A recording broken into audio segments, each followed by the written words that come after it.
کچھ قصوں کا آغاز اور انجام انتہائی خوبصورت ہوتا ہے کیونکہ اس میں رب شامل ہوتا ہے۔ شروع سے آخر تک، چاہے بھیڑ میں مصر کا بازار ہو یا پھر سنسان کنواں، رب نہیں بھولتا۔ لیکن کبھی کبھار کسی مقام تک پہنچنے کے لیے سفر اندھیرے کنویں سے شروع کرنا پڑتا ہے۔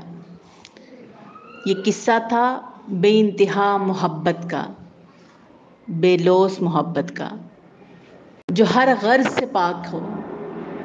باپ کو بیٹے سے جدا کر دیا گیا تھا اور محبت کی انتہا اور شدت اتنی تھی کہ 40 برس بھی کم پڑ گئے تھے رونے کو۔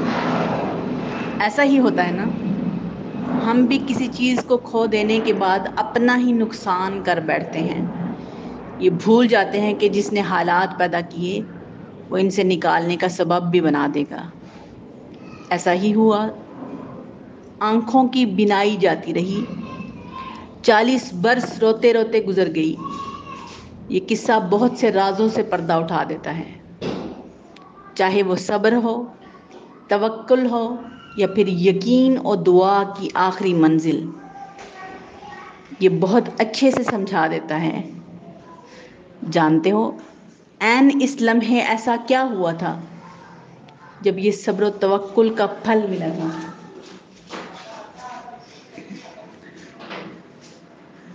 اور نہ صرف اللہ نے نقصان پورا کر دیا، بینائی لٹا دی، بلکہ یوسف علیہ السلام کو واپس کر دیا۔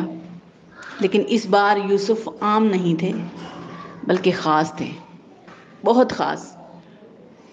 جب گئے تھے تو خالی تھے، واپس آئے تو تخت و تاج لے کر آئے ہیں۔ تو یہ وہ لمحہ تھا جب یعقوب علیہ السلام کو پتہ چلا کہ یہ سب رب کی طرف سے آزمائش ہے،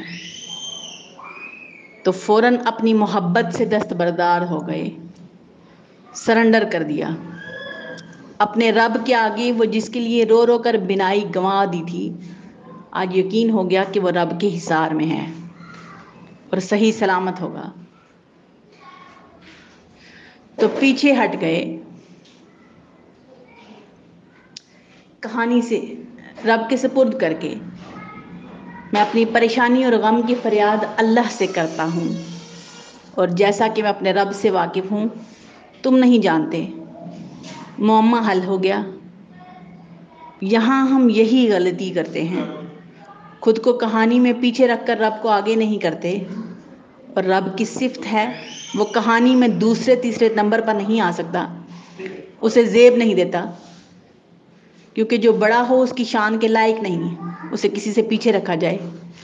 جب تک اسے اپنے سپاٹ پر نہ رکھا جائے کائنات حرکت میں نہیں آتی، اور جب نہیں حرکت میں آتی تو پاس کنویں سے بھی خوشبو نہیں آتی۔ لیکن جب کائنات حرکت میں آئے تو کئی میل دور سے خوشبو آنے لگتی ہے۔ پھر رب کی قدرت جسے محسوس ہونے لگے، وہ سوچتا ضرور ہے کہ یہ بات اگر کہہ دی تو شاید لوگ پاگل سمجھیں۔ یہی کہا تھا یعقوب علیہ السلام نے کہ اگر مجھے سٹھایا ہوا نہ سمجھو تو ایک بات کہوں، مجھے یوسف کی خوشبو آ رہی ہے۔ ایک کہانی کا آغاز اور انجام بھی بہت حسین ہو سکتا ہے، کرنا یہ ہے کہ رب کو اس کی جگہ پر رہنے دیں، خود کو کہانی سے نکال باہر پھینکیں۔ وہ قادر ہے، آج بھی خوشبوؤں کا رخ آپ کی طرف پھیر دے گا۔